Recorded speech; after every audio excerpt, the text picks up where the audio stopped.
Ahem! I have it. Oh, don't give it to me. I have it here, the letter. Oh, what's he got then? Yes, indeed. To the so-called actors at Grindale Amateur Dramatics. If Nigel is reading this, then I am dead. Well, yeah, that's fair enough. As your former chairman and benefactor, I had little pleasure in watching you ham about the stage in what could be politely described as average performances. Well, But you were local and trying. Very trying. very funny. After rejecting my own plays for so-called classics and newer, younger talent, I will finally have my reward, even if it is in the afterlife. You will be performing this play exactly 1 year after my death to commemorate the occasion. It is, yes, the word of day. The play's the thing, as one follically challenged hack once said. So get on with it. There you have it. Right. Malcolm's last hurrah. We are being paid for this, right? It's written down here. £1,000 to each actor, plus £5,000 to Theatre Grindale.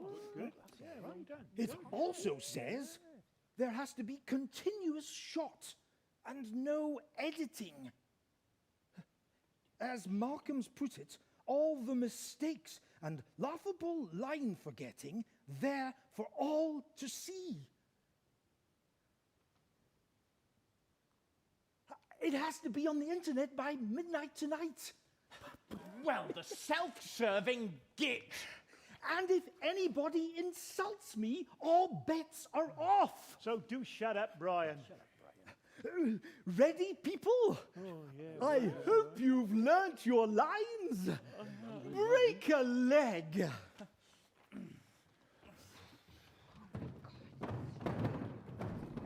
This'll never work.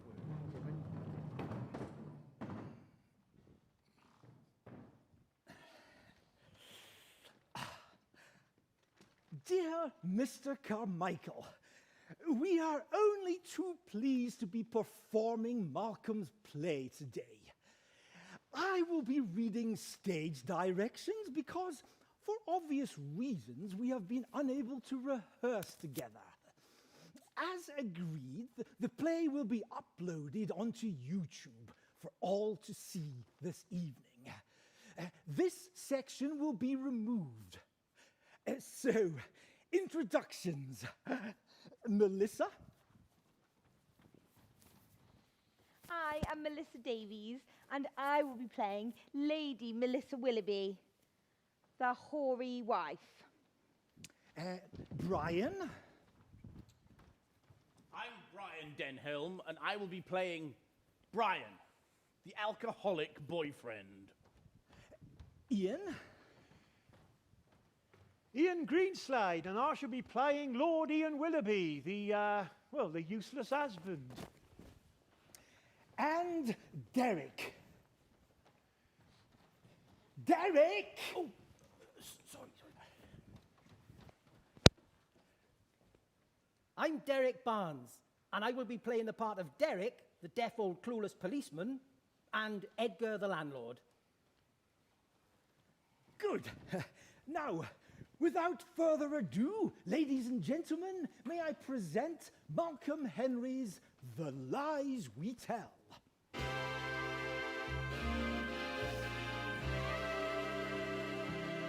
Action!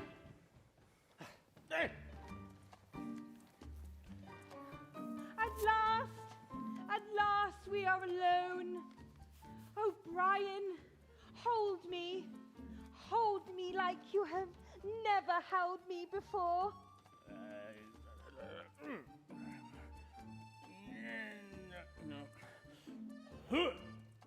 Kiss me, Brian. Kiss me like you have ever kissed me before?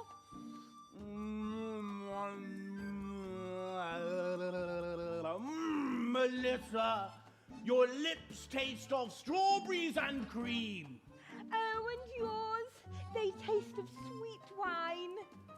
Oh, Melissa, Oh, Brain. how I look forward to our time together. Let me take you away from all of this. No, Brian, we must wait. Wait until I have the money to pay a solicitor, and then I can take Ian for every penny. Oh, Melissa. Oh, Brain. I mean, Brian. Let me look at you. Let me look at you. You are the most beautiful thing in Bainbridge. Oh, Brian, you say the most wonderful things. Oh, I think I'm going to swoon. Catch me, Brian. Hey? Yeah, catch me. Oh, Melissa! When you swoon, you are so elegant. Oh, Brian, I don't think I can take it anymore. Oh, Melissa, come with me. I have a room at an inn. It isn't much, but if we go there, we can make mad, passionate love again. Oh, Brian, please, take me. We can go arm in arm, unashamedly to the inn, where we can engage in the symphony of love. This really is complete and utter... Brian! Yes, let us go to the inn and entwine our limbs. Yeah, this way. You must go that way. There's no point.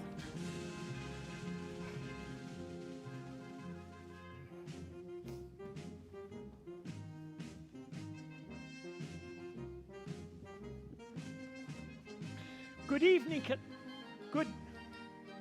Good evening. Well, shut the music up! Good evening, Constable. Good evening, Constable. Ah, good Evening! good evening, Lord Willoughby. Lovely time of day for a... Stroll! yeah, that's it, for a stroll. Yes, it is a lovely evening, Constable, but I'm glad I've run into you. You see, I'm looking for Lady Willoughby. She's left for a short walk and hasn't returned for some time, and it's not like her. Oh, for the love of God. Yes, it is a lovely evening, Constable, but I'm glad I've run into you. You see, I'm looking for Lady Willoughby.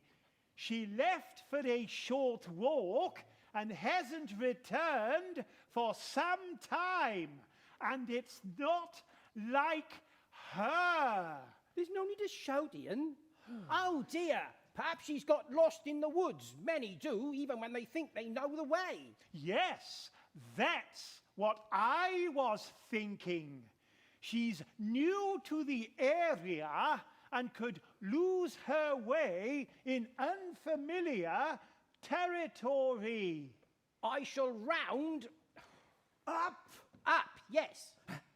A search party Yes, I shall round up a search party. of locals! Good, that's it. I shall round up a search party of locals to look for Lady... Willoughby! Yes, to look for Lady Willoughby. That's a spiffing idea, Constable. May I have a description of Lady Willoughby? Right.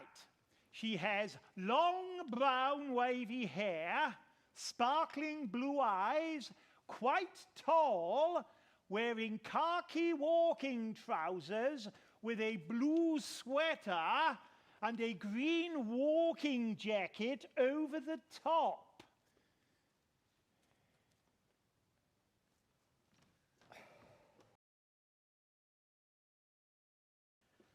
I shall to it get straight away. Now it's get to it. What? Oh, get to it. All right, sir. I shall get right to it. Now, where will I be able to find Lady Willoughby if I comes across her up there in them there woods? I shall make my way to the local inn, the Mayflower, and await your report. Very good, sir. Not to shout. Oh, unbelievable. Melissa, you're on next. Brian is drunk. What? How? He had some wine before he went on, and now he's having another. Do your best. I'll ad-lib.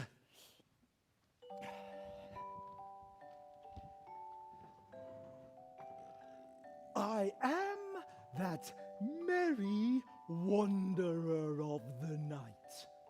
I jest to Oberon and am I in make the right him place? What side of the stage am smile I needed? when I, What- a what do you fat say? I don't- and bean-fed horse, beguile, neighing in likeness of a filly foal.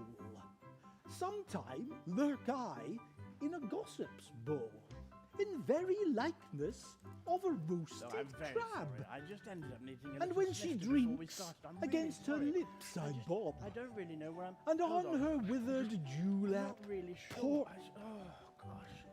the ale, and the wisest aunt, telling the saddest tale.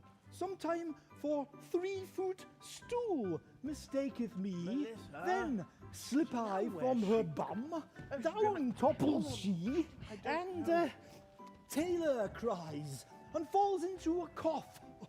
And then the whole choir hold their hips and laugh, and waxen in their mirth, and sneeze and swear.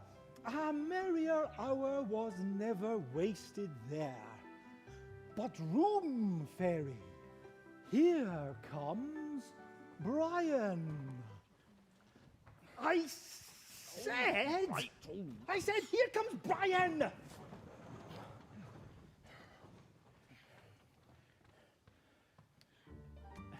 Oh, Melissa, how I look forward to our times together. Oh, Brian. Ah, how I wish we had more time together, and then we could make sweet love. How I long to feel your body throbbing next to mine. Oh, my gosh. She's really pushing my buttons. Then let us to bed and have our bodies entwine. Oh, Brain. Oh, Melissa. Oh, Brian. Okay, hold on. And go! Oh, Brian. Oh, Melissa! Brian. Oh, Oh, Brian. oh no! Slow down, woman! Slow down! Oh! He's gone to sleep. Well, wake him up then. How? Oh, I don't know. Throw something at him. Brian! Brian! Brian! Get those squirrels off me! Oh, Melissa! Oh, Melissa! Oh, Brian. Won't you please take me away from here?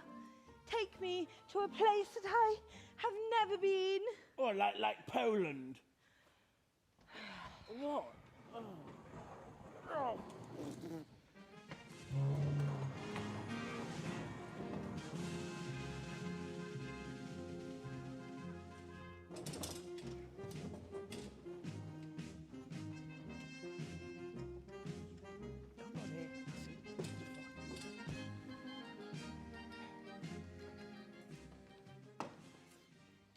Good evening, Edgar.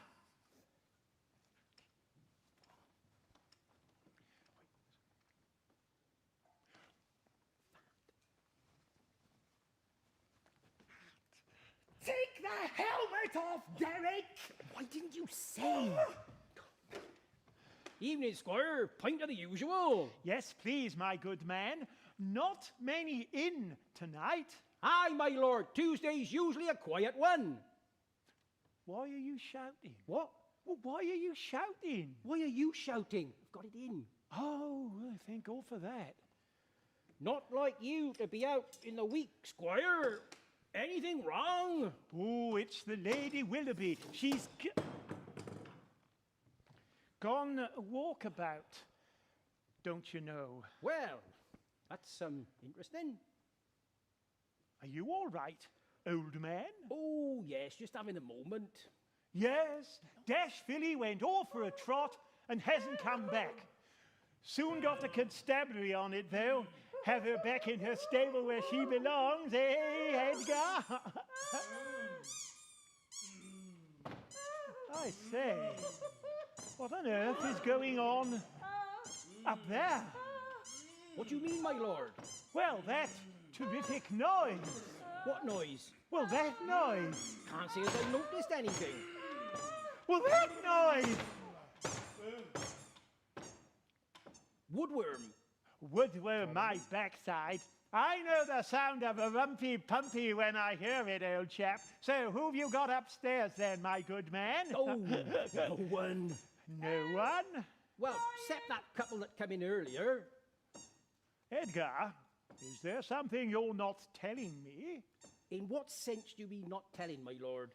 In the sense that if you don't jolly well tell me who's upstairs, you'll jolly well be looking for another pub to run. Ah, that sense. Well, a gentleman come in earlier and booked a room. Then he brought his lady friend along with him. Nothing unusual about that, my lord. And who was this man?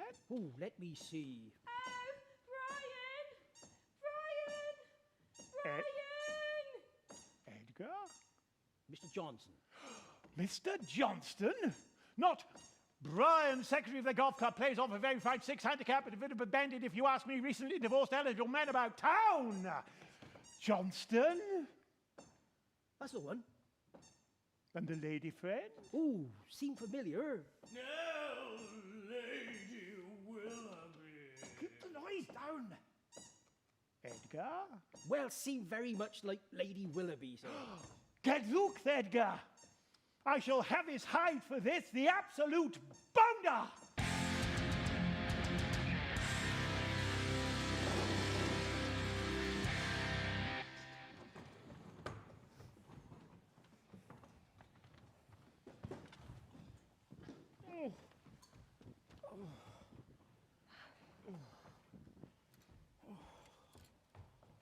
There's no door. Door's gone.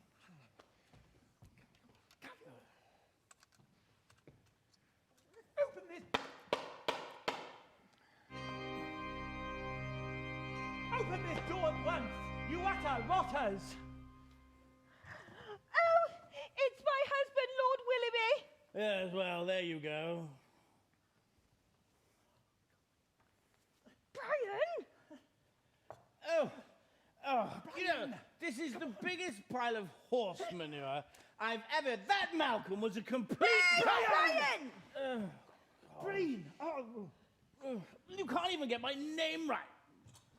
Bloody useless. Oh well. Sod the money. Hello, all of you out in YouTube land.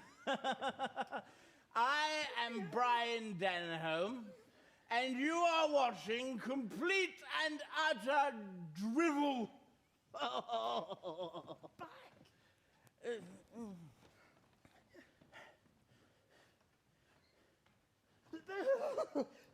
Lord Willoughby enters the room. What? Oh, right, yeah. Johnston, you cad, unhand the fair Lady Willoughby. I mean, who speaks like that, really? You can unhand the fur baby Willoughby. It sounds like complete nonsense. Put your dukes up, Johnston. I'm going to give you a damn good thrashing. Why, you couldn't beat an egg, even one who was sleeping with your wife. Oh, be careful, Brian. Lord Willoughby used to box and eat him. Oh, like hell he did.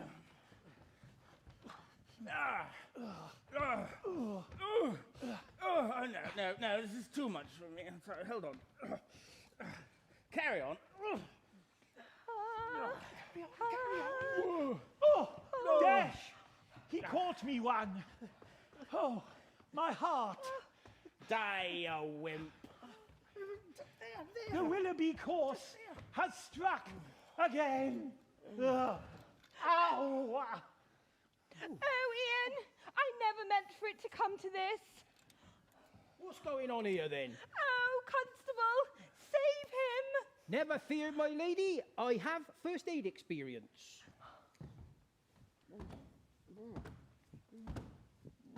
Oh, Constable, my hero. All in the line of duty, Mom. Oh, Ian, can you ever forgive me? Will you take me back, please? I didn't realise how much I loved you until I thought I'd lost you. Of course. Of course, Melissa. I shall never neglect you again like I have been doing. Oh, Brian, I'm afraid it's over between us.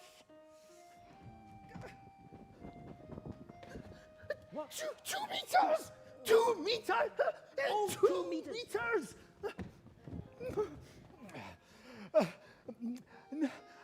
It's okay, Melissa. It is better to have loved and lost than never to have loved at all. Come, Melissa. Let us retire. Oh, God. Let us retire to the manor house. Yes, my love. Farewell, Melissa. My heart already aches at the thought of your absence. Adieu, sweet prince.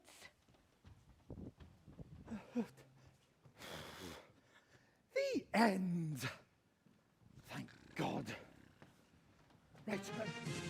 Bows, everybody. Come on. Get your places. 2 meters apart. Come on. Right. Ready?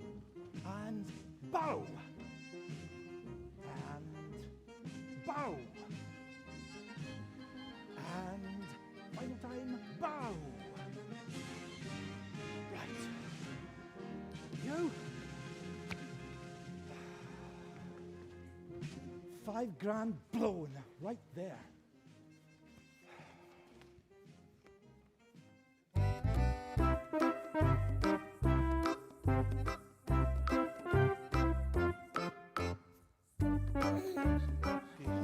I didn't think it was that bad. You got it.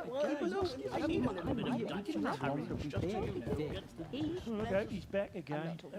Oh. I'm not. No, I'm not. Yeah, all right. Let's hear it.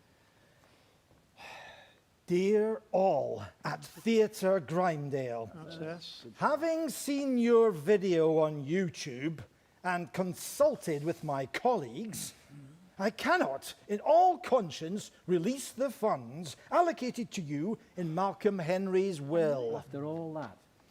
I realise the quality of the writing was somewhat dubious. However, myself and my colleagues agree that this was almost entirely overshadowed by the quality, or lack thereof, of the acting. Not me. This alone would not be a sufficient reason to hold back the funds to your organisation. However, the behaviour of Mr. Denholm in denigrating the play was a deciding factor in diverting Mr. Henry's funds to the local cat's home. We believe that Mr. Denholm's behaviour would have been seen as insulting by Mr. Henry, and therefore the play failed to meet all conditions set out. Regards, Anthony Carmichael. There you have it. Thank you, Brian. Good work. I thought he was rather good. Oh, shut up, Derek. Well, that's the bad news. What, you mean there's good news? Oh, yes. You see, after we uploaded the play onto YouTube last week, we've had over 500,000 hits. And we've had offers to place adverts on our stream. Well, how much will that bring in? More than enough to pay us all, and the $5,000 to the theatre with a little bit left over. Wow, who'd have thought it? And I imagine if you had stayed sober, Brian, we would be even more quids in. Au contraire, Melissa. Here are just some of the reviews. Hilarious. What a romp. Brian Denholm was brilliant. Super fun. Brian Denholm's comedy timing was a lesson to all budding actors. Theatre Grimedale's performance of Malcolm Henry's farce, The Lies We Tell, was nothing short of a hilarious tour de force, and Brian Denholm's comic contribution was outstanding. Cheers, everyone. I almost believed he was drunk. Jesus, really? Really? I always knew I was a genius. Later, losers. Yes. Well, who'd have thought it? Please let me know when you have the remainder of the funds in. Sorry about the hearing aid, Nigel. I keep forgetting to put the damn thing in. It's all added to it, Derek. Thanks, old boy.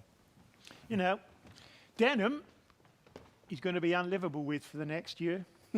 I don't care. I'm £1,000 better off, and so are you. Yeah, I suppose so. See you. See ya.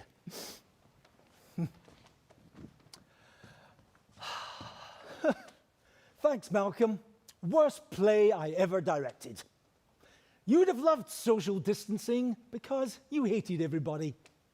Pity you missed it. Cheers.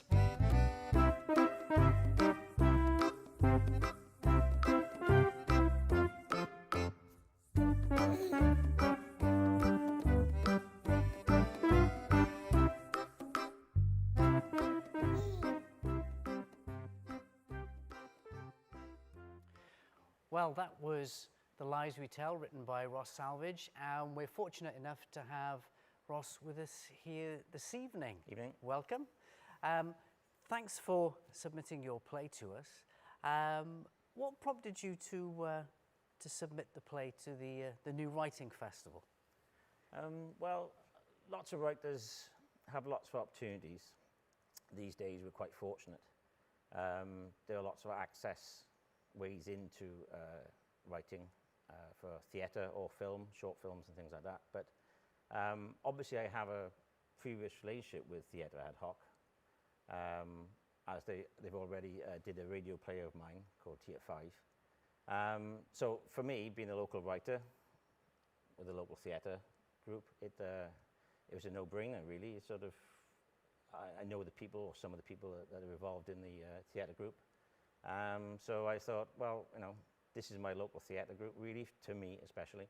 And we'd already had a relationship before with a previous play, so I thought, well, yes, let's give this one a go. You know, it's the same as, you know, lots of writers really, but yeah, and you put it in, you hope for the best. So I have to say, where did you get the idea from for this? Where did the germ of inspiration come from? Well, I know a lot has been, you know, said about social distancing, and certainly most writers have this in mind now, obviously, when they're writing plays. I decided that I'd make the social distancing part the actual central role to it, to use it as, in this case, a comedy crutch, as it were, to actually be in a situation where it's a play within a play, which is, you know, a well-trodden format, but to use it as a comedy where you actually had a play that was written outside of the social distancing rules, that then had to be produced within the social distancing rules and in one shot with no outtakes, no edits, no anything.